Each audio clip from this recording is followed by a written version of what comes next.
my god, I've had so much coffee! I've drank so much coffee! Hey, what's up everybody? It's Jay. It's July 23rd, 2012, and as I've already stated, I've had entirely too much coffee. This is actually the second time that I filmed this, because the first time I filmed it I had South Park playing in the background, and you could hear every fucking word. Kinda lame, but I didn't think anybody wanted to hear the audio for a million little fibers while I was trying to do this thing.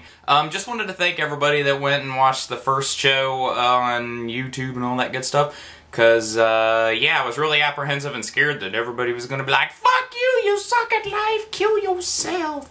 But no, I actually got some pretty good vibes from you guys, so I'm going to keep doing this because apparently, like, 3 of you think I'm funny. Funny, haha, not funny, queer. French fried tomatoes. That was totally a Sling Blade reference. But yeah, so I really appreciate you guys checking out the video for me and giving me some views and some likes and some shares and all that good stuff. And I would take you all out on dates if I could, but I'm broke as hell. So I can't take you out on dates. Unless that date included like getting frozen corn dogs. Because that's not even a date, that's just good. Corn dogs are really good. First up, what everybody's been talking about since Friday is the shooting in Aurora, Colorado. Everybody's been talking about this on the news, on Facebook, on Twitter, on virtually any kind of media available. If you aren't familiar already, here's a basic rundown of what went on that night. 24-year-old James Holmes entered from a side exit of the theater in which he previously propped open. He was equipped with SWAT team-style gear, 4 guns, and 6,000 rounds of ammunition. Not 600, not 60, 6,000. He then went in, he set off some smoke bombs and just fired on an unsuspecting crowd while they were watching The Dark Knight Rises. He ended up killing 12 people and injuring 58 in total. The youngest of the victims was 6, the oldest I believe was 51. There was also included, I believe, 3 members of the armed services, one of which was actually trying to be a Navy SEAL. Just unspeakable tragedy in what could be seen as a lot of people's fun night out. You know, a lot of people were waiting for this movie and this guy just totally fucked it up for everybody. Currently, James is being held in ADSEG, which for you that don't watch MSNBC's Lockup, ADSEG is administrative segregation. A lot of the correctional officers, a lot of the inmates that they've interviewed over there are saying that James is still acting a little crazy, actually putting on this front like he's the Joker from the Dark Knight film, Heath Ledger's role. One of the interesting things that they have released about James was that he was actually a PhD candidate for neuroscience. PhD candidate for neuroscience, you're not a dumb guy. Crazy one, but, you know, not dumb. But as predicted, just floodgates open for social commentary, really anybody with an opinion, including yours truly, about the big issue on the table now, gun control. Admittedly, I've never had anybody killed in a tragedy like this, so for me to sit there and say I know what's best in this situation just makes me an asshole. I don't know what the best solution is to this case, other than to help the families that were affected. That's about it. But getting back to the gun control, what do you think? Should we restrict the ability to get guns as easy as it is, or should we just say, hey, it happens, guns don't kill people, just like spoons don't make people fat? Yeah, leave a comment below. Healthy debates are good. They get shit done. Unless you're in Congress, in which case you don't do anything. You don't have healthy debates. You just filibuster. Smell each other's farts. Despite the shooting, people everywhere responded to James Holmes, "Fuck you, son!" and went and saw the movie anyway. Batman raked in an impressive $162 million, although a lot of analysts were saying they expected it to be around 190. So 162, dramatically less than that 190 mark. Also dramatically less than what the Avengers scored their opening weekend, which was $207.4 million. But $162 million, not bad, Batman. Well done making your paper, boo-boo. So, what did I think of the Batman movie? I thought it was excellent in terms of action. You know, the opening sequence was just badass, where the plane just explodes and goes into half, and then Bane falls in, and like, woo!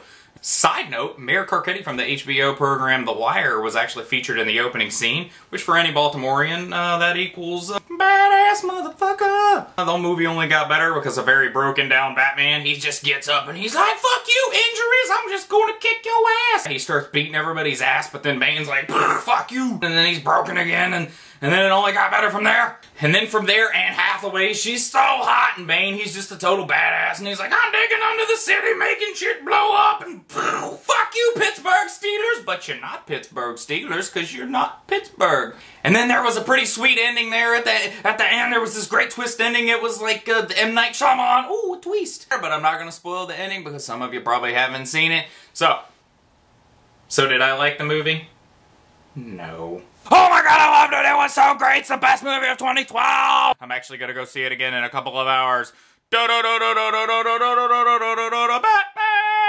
Even though that song wasn't in the movie. So yeah. Yeah, I kinda liked it. It was pretty good. Pretty good. Batman, pretty damn good movie. If you haven't went and seen it yet, just go and see it like immediately. It was so good. I recommend going at 9 a.m. That's when we went, and there was like 7 people there. It was pretty badass. Really, we went on Sunday, so everybody from Saturday was really hungover, and like, fuck it, I'm not getting up until 2 o'clock in the afternoon. The only 2 things I would have really changed off the top of my head. One, I couldn't understand Bane a lot of the movie, especially in the earlier parts. He was kind of muffled, muty. I just couldn't really understand what he was saying. I almost needed subtitles, to be honest with you, which is kind of silly because it's an English movie and he still needed subtitles for that. The only other time I could think of that happening is like the History Channel when you're watching Gangland. They have English subtitles for people already speaking English. And he also sounded like a Darth Vader, Sean Connery high-pitched twist thing. If you haven't seen the movie, the impression's rough, but it goes something like this. When Gotham is in flames, you have my permission to die. That was a really shitty impression. I'm sorry, Batman fans. I didn't mean it. I won't ever do it again. Or will I? I will come back and do it again, just to piss you off. The other thing, too, was the writing, just because I'm naturally a writer, so I look at the things like writing. One thing I noted was Batman said a line very closely said in the first one in Batman Begins. Basically, the line in The Dark Knight Rises is, "Where's the switch?" And in Batman Begins, the line is, "Where are the other drugs going?" So yeah, similar line there. I wish they would have gotten a little more creative with that part instead of rehashing the same line again. Also, Christian Bale's Batman voice kind of bothers me, but it's pretty cool. I won't go into it too much because South Park already ripped it apart, but this whole talking like this thing, it really bothers me. Anyway, yeah, so that's about the only things I would change. Otherwise, Anne Hathaway, I wish you would come and sit on my face, because you're so hot. Dressed as Catwoman. Or naked, I don't care, either one. Also, on a related note, they played the trailer for Man of Steel, the new Zack Snyder film. Zack Snyder, easily one of my top 10 favorite directors of all times. He made this movie right here. He made Watchmen 300, Sucker Punch. A lot of really bitchin' movies from this guy. So I'm pretty stoked. The trailer looked pretty badass. The music, too. The music got me all emotional. I was crying like a 13-year-old girl at a Justin Bieber concert. Shit was fucked up, son. So, last thing that I felt like talking about today, only because I kind of hit at it in the first video, was Penn State. They got punished today by the NCAA just a couple of hours ago. They fined them $60 million and said no bowl games for 4 years. They also cut back their scholarships to 65 for the football team. In the wake of the child molestation scandal that has just rocked that university, the NCAA slapped them pretty hard. So what do you think? Should Penn State be fined more? Do you think this is a reasonable fine for them? Do you think that they went too far with it and they shouldn't have fined them as much as they did? So anyway, that's about all that I got to talk to you about today, because I got to get ready to go see Batman for a second time, because if you didn't notice by the Batman mask earlier, I'm kind of a fan. And yeah, that's about all I got, so I will see you next time. Where are the other drugs going?